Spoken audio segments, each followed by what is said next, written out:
Finally, after about a month of trying to figure this out, I got the prototype working. I have 2 temperature and humidity sensors. I have a clock to keep track of the date and time. I have a MicroSD card to store the data from the temperature and humidity.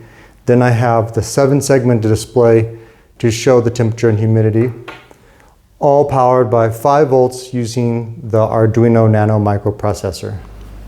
By the way, this Nano is using the old bootloader. That's not super important, but it can give you problems later. I'll explain what that means later when we install the code onto the Nano. Here's a diagram. You can come back and pause the video to see where to plug things in.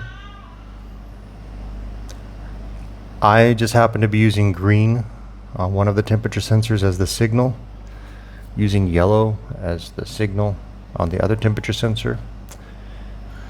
Remember, you can use any colors you want. I'm going to use the same colors throughout the entire exercise. I'm showing you what colors I plugged into what.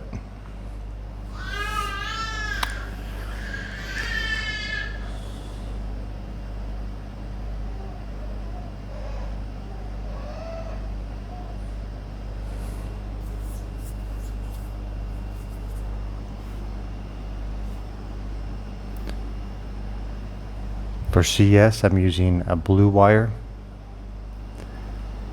SCK, I'm using a green wire.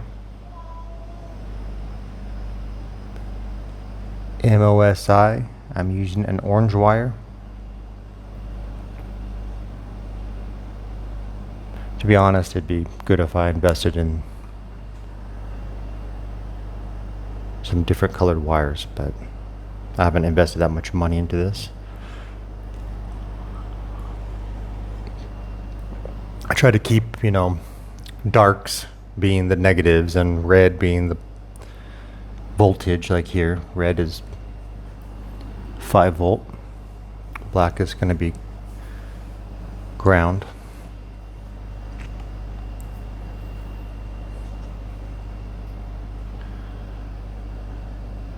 Remember that the color of the wire is not important.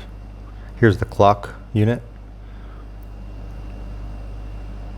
Using red for my 5 volt. And I did an interesting thing here. I ran out of space on the Nano, so what you're going to notice me do is I daisy chain, and I plug this power from the clock, and I daisy chain it with the power from the memory card unit. I have yellow. This is going to be plugged into A4 later on the Nano, the SDA, and then orange for SCL. That's going to be plugged into A5 on the Nano later.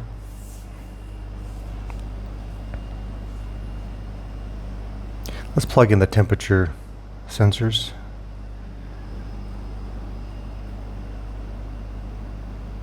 One of them I'm putting in D2.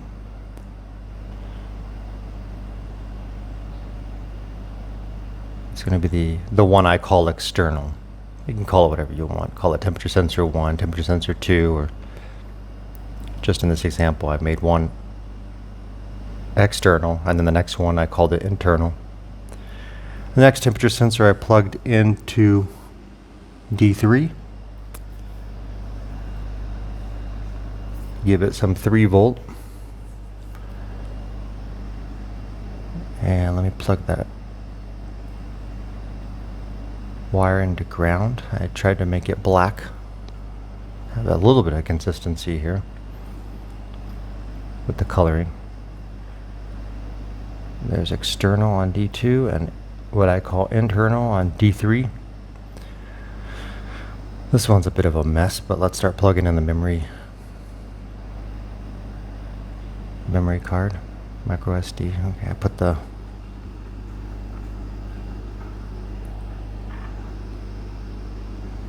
CS into D5. SCK I'm going to plug into the digital 13. The orange wire, the MOSI, I'm going to plug it into digital 11, D11.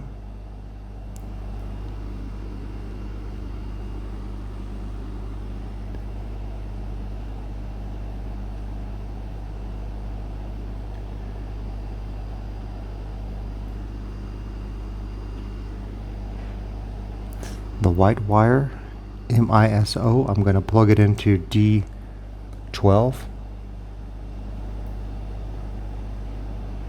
Now the reason why it looks so messy like this is because this is a prototype. It's supposed to be easy to plug things in and plug them out for prototyping purposes. Okay, there's some voltage to the 5 volt using a red wire and black wire to ground.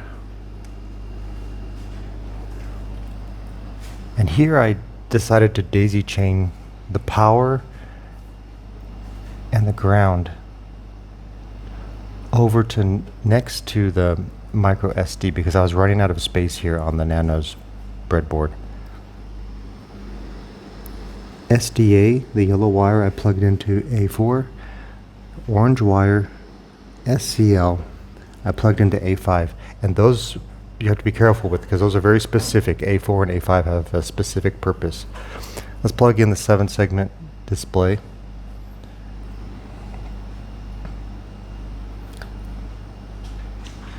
Give it some ground. I used a dark wire, and some 5 volt. I used a red wire.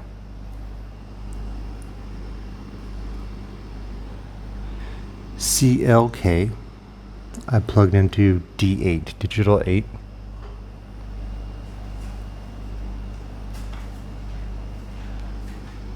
DIO, the orange wire, I plug into digital 9.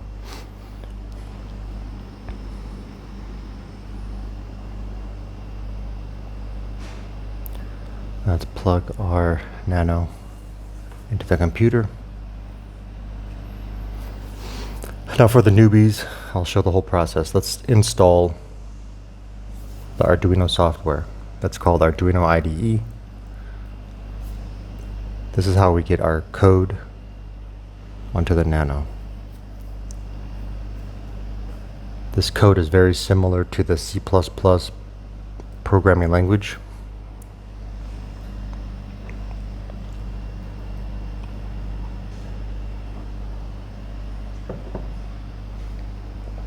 You're only going to have to install 3 libraries.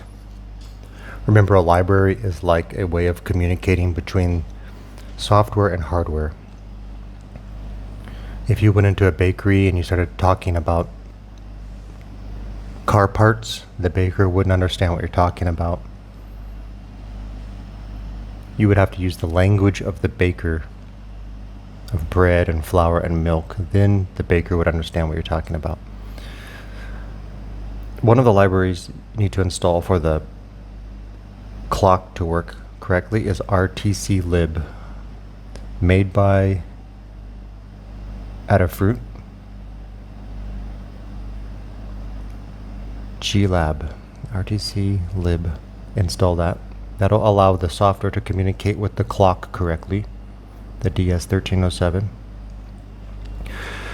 The next library will allow the hardware from the temperature sensor, DHT sensor library by Adafruit. That'll allow the software to communicate correctly with the temperature sensors.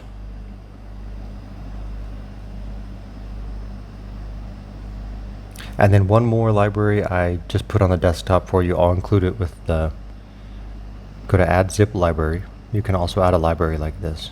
And you see that zip file on the desktop, TM1637 library. Just install that one. You can find it on the internet, but I'll also include it with the code. Now I gave you some code that I pieced together, cleaned up, put together.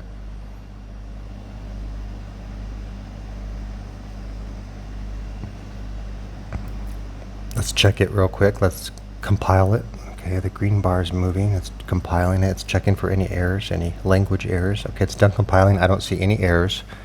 So that means, okay, at the top we have the library for the clock. Then we have some stuff for the temperature sensors. Now we have some library for the microSD card. And then we have some information library for the 7-segment display. In setup, let's turn the temperature sensors on. Let's initiate the memory card. Then a loop. Well, let's initiate the clock. The clock's going to get the date and time from the computer, but once it's been plugged in once, because of the battery, it's going to keep the date and time. Let's get that temperature and humidity from two sensors. Let's print that information to the serial monitor. I'll show you that later. And down here is what is going to get printed to the memory card. You can change that if you want later. This is the fun part. This is how the 7-segment display is going to display characters. You can play with this. I have one character set which is N for internal. One character set is EX, which is for external. Then I made a degree symbol. Then I made a C for Celsius. This is the code that explains how and when that will be displayed on the 7-segment display. So this Nano just happens to be using the old bootloader. Your Nano might be the new one or the old one. It's pretty simple. Just if it doesn't work with one, it works with the other. I plugged in my Nano to COM7. I have it selected as old bootloader. You might be the new one, which is the one on top, and me, I'm the old one. Make sure the board is Arduino Nano.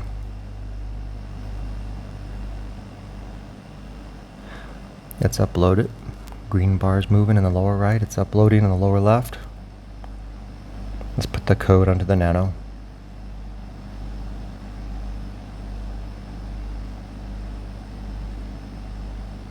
Okay, it's done.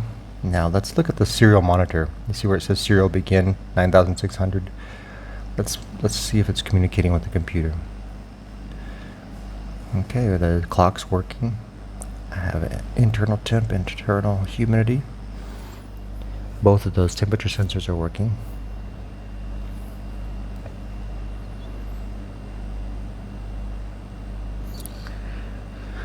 Okay, for a project, let's test it out. Let's put two temperature sensors. Make sure after you put in the memory card, you press the reset button. Alright, let's watch some YouTube videos. Use this Xbox a little bit. Now let's play some games. Let's try to get it hotter. I have one temperature sensor on the floor and one on the Xbox. Let's see what kind of data we got. You can change the name of the file and the code if you want to make it something else. Xbox experiment or Xbox data or something like that. Let's clean this data up a little bit. I don't even need the date today. I just want the time and the temperature and humidity. I had the hardest time. I was trying to get rid of the hours because I didn't want hours. I just wanted minutes, but I wasn't able to figure out with Excel how to get rid of hours. Every 10 minutes I did a different activity. So for the first 10 minutes, the Xbox just sat there idling, just sat there on the floor. And then I did 10 minutes of YouTube, and I did 10 minutes, a little bit more than 10 minutes of playing an intense video game. So you'll see until about 9:31, you'll notice the temperature actually goes down.